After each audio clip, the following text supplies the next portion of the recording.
Eve, what are you doing? Huh? Oh, hey, I was just listening to Super Smash Bros. Ultimate's great song collection using the in-game jukebox. Oh, cool. Wait, did you really plug in your headphones to the Switch? Of course, it's a feature that had its own trailer when the game was being showcased. I must use the full extent of this amazing feature. Okay, why are you talking like that? Like what? I'm only expressing my deep gratitude to this wonderful feature Sakurai and his team bothered to implement for anyone to listen to the music at any time.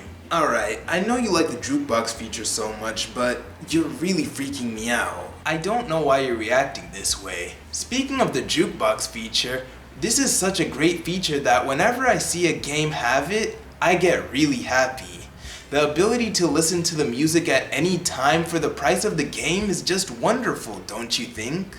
Yeah. And that is why I believe it is the greatest feature in video games that should be added in every game, little or big.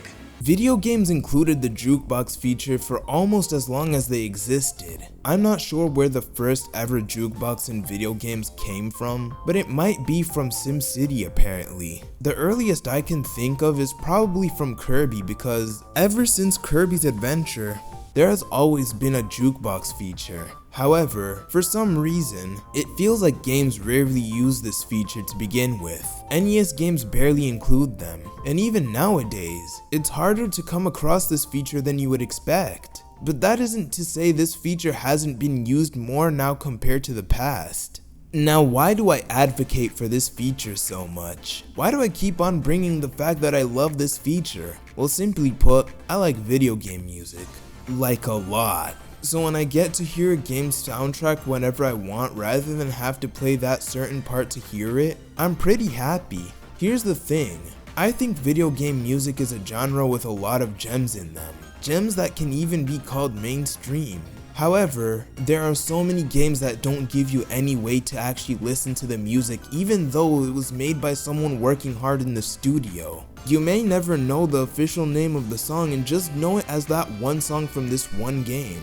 I'll give you a very recent example of this. Mario Kart World doesn't give you a way to hear the countless phenomenal remixes that exist in the game. They very recently added a small piece of text that tells you what song is being remixed, and the only way to access it is by opening the pause menu. However, if you want to hear it on demand, you'll have to wait maybe a couple of minutes to a couple of days. There's a reason why many people re-upload video game songs online, because there aren't many on-demand ways to efficiently listen to them. I would love to hear that one SNES Rainbow Road remix from that game. Yet since getting the game, I've only heard it once. I've had this game since November, by the way. I feel like the most likely reason they're doing this is because they're probably going to come out with a Mario Kart World album.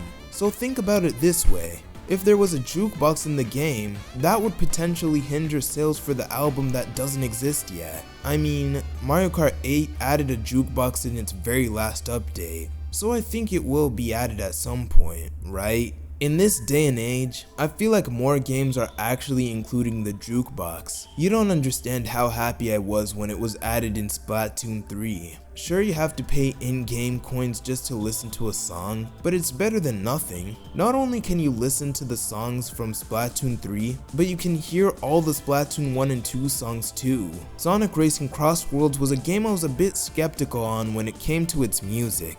But after hearing a couple songs the game had to offer, I knew this soundtrack was about to be generational. Listen to this game's Cyberspace remix and tell me that isn't the most special experience you gave your ears. But there's actually something cool the game does with its jukebox. It actually flows with the game if you set custom music.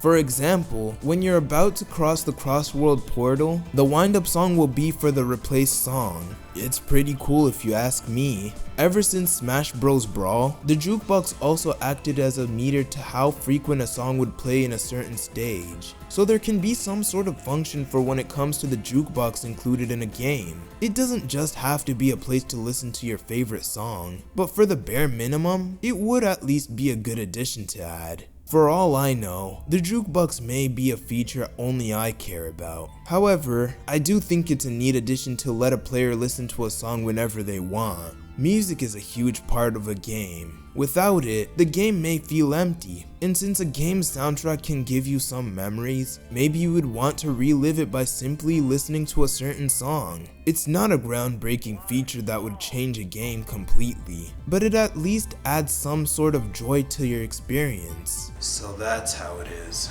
Yeah. I hope this doesn't change how you see me. No, not at all. In fact, you sold me.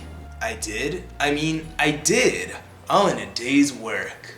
Well, now that that's over with, why did you decide to present this as if you were doing some sort of sponsorship or something? It worked, didn't it? I mean, it made you think of the jukebox feature differently, right?